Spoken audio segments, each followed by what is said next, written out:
ya dunia, kwa sababu wao sio wa kanisani, ni wa duniani. Ndio maana walipofika katika ibada hufikiri sana mambo ya dunia wakiwa ibadani. Ndio maana wakiwa ibadani wanafikiria juu ya kazi zao, huku wako ibadani. Wako ibadani wanafikiri juu ya watoto wao, lakini wako ibadani. Maana wanaabudu Mungu huku wako sana duniani. Kwa hiyo wanaishi kanisani, lakini maisha yao na mawazo yao ni duniani. Haleluya. Biblia inasema watu wa namna hiyo, Biblia inasema watakusanywa, watafungwa matita, watatupwa katika moto. Anasema huko kwenye moto ndiko kutakuwa kilio na kusaga meno. Kwa laiti kama unafahamu ya kuwa wewe umekwisha okolewa, acha mambo ya dunia. Acha kufuatisha dunia hii, usifuatishe, achana nayo. Rejea kwenye msingi wa Mungu. Usikae ukajisahau kalala. Atakuja adui, atapanda roho ambayo hutasahau, hutarudi kanisani tena. Ukishalala kwa habari ya Mungu, ukaacha kujishughulisha na ibada, ukaacha kujishughulisha na maombi, ukaacha kujishughulisha na kila kitu kinachomhusu Mungu, ukajishughulisha sana kuhusu mambo yako mwenyewe, utayaacha. Haleluya.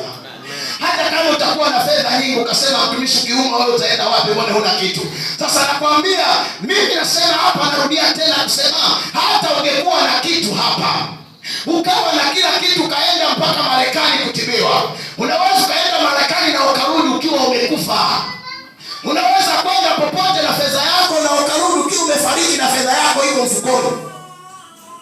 Kitu pekee unachoweza kuondoka nacho ni Kristo akiwa ndani yako.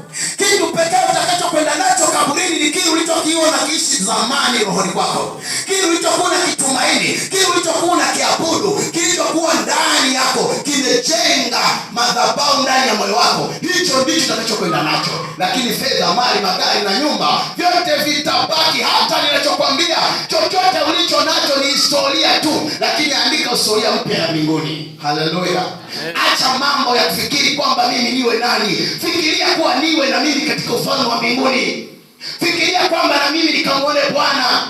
Fikiria kwamba nikifa nitakuwa mgeni wa nani. Tutakapokufa siku ile, ukilala utamwonaje Bwana? Utakuwa machoni pa Bwana au machoni pa Shetani? Kwa hiyo lazima ufikiri, kwa sababu maisha yako yanakupa chaguo. Wewe unayo nafasi sasa. Wewe unayo nafasi ya kuamua uwe wapi. Waliokufa wamekosa nafasi ya kuamua waende kwa Bwana au waende jehanamu. Wamekosa nafasi. Wewe unayo nafasi. Anza kufikiria juu ya nafasi ulionayo.